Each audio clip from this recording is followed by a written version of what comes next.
Welcome to success point. Success પોઈન્ટમાં આપનું સ્વાગત છે. વિદ્યાર્થી મિત્રો, આપ સૌ જેની આતુરતાથી રાહ જોઈ રહ્યા હતા તેવી ભરતી એટલે કે પોલીસ કોન્સ્ટેબલ અને પીએસઆઈની ભરતી કુલ 12,472 જેટલી જગ્યાઓ જે છે એ બહાર પડી ગઈ છે. તો ચાલો, રાહ શેની જુઓ છો?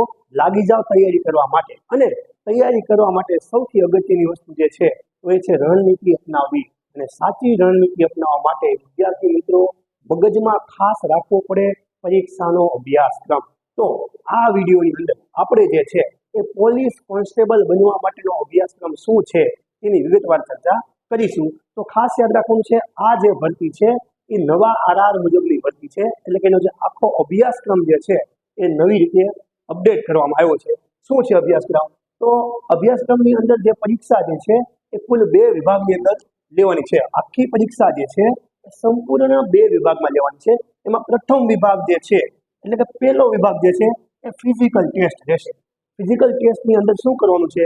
તો એની અંદર માત્ર પુરુષ માટે થઈ અને 5,000 મીટર દોડ છે, મહિલાઓ માટે 1,600 મીટર દોડ છે, અને એક્સ આર્મી મેન જે છે એમના માટે 2,400 મીટર દોડ છે. હવે જે 5,000 મીટર દોડ છે એ કુલ 25 મિનિટમાં, 1,600 મીટર દોડ જે છે એ 9.30 સેકન્ડ એટલે કે 9 મિનિટ અને 30 સેકન્ડમાં, અને 2,400 મીટર દોડ જે છે એ 12 મિનિટ અને 30 સેકન્ડની અંદર પૂર્ણ કરવાની છે. આ જે પરીક્ષા જે છે, આ જે રનિંગ જે છે એ માત્ર ક્વોલિફાઈડ છે એટલે કે પાસિંગ છે.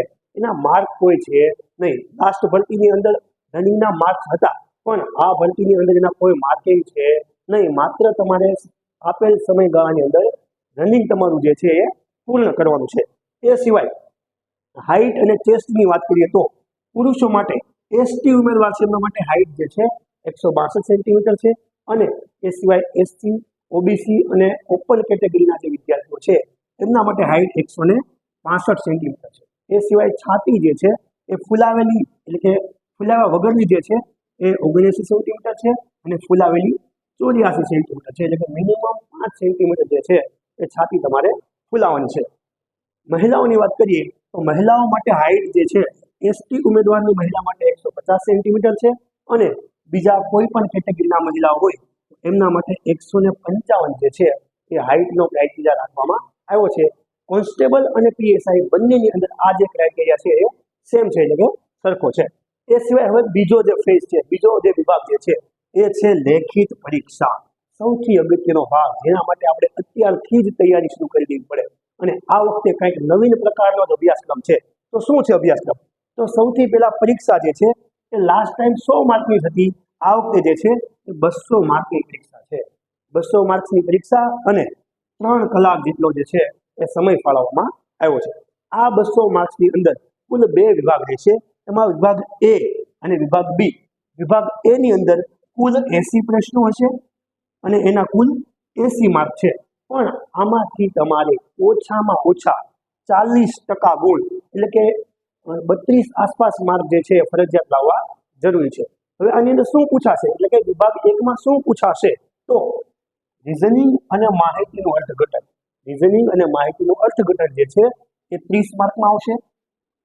ગાણિતિક અને ગણિત એટલે કે મેથ્સ જે છે એ 30 માર્કમાં આવશે. અને ગુજરાતી ભાષા. ગુજરાતી ભાષામાં વિદ્યાર્થી મિત્રો અહીંયા ખાસ યાદ રાખવાનું છે, ગુજરાતી વ્યાકરણ નથી, પરંતુ એક ફકરો આપવામાં આવેલ હશે અને એના અંદરથી તમારે પ્રશ્નોના જવાબ આપવાના છે.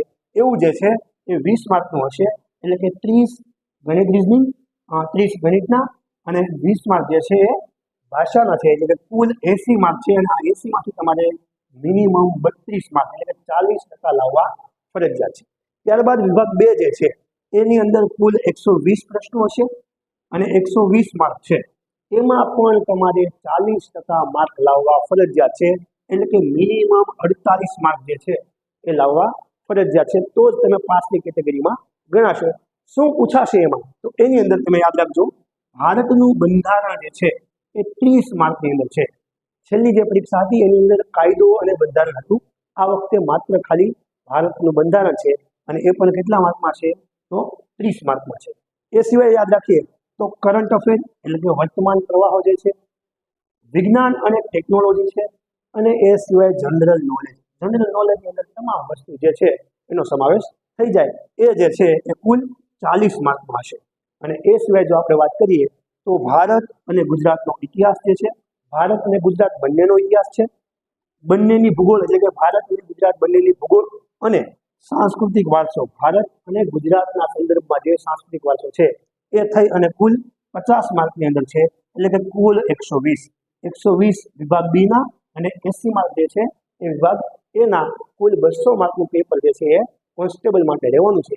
તો ખાસ યાદ રાખશો, સિલેબસને સારી રીતે મગજની અંદર ફિટ કરી લેશો અને આજથી જ પુસ્તક પેન ઉપાડો અને તૈયારી કરવા માટે લાગી જાઓ. Thank you for watching this video.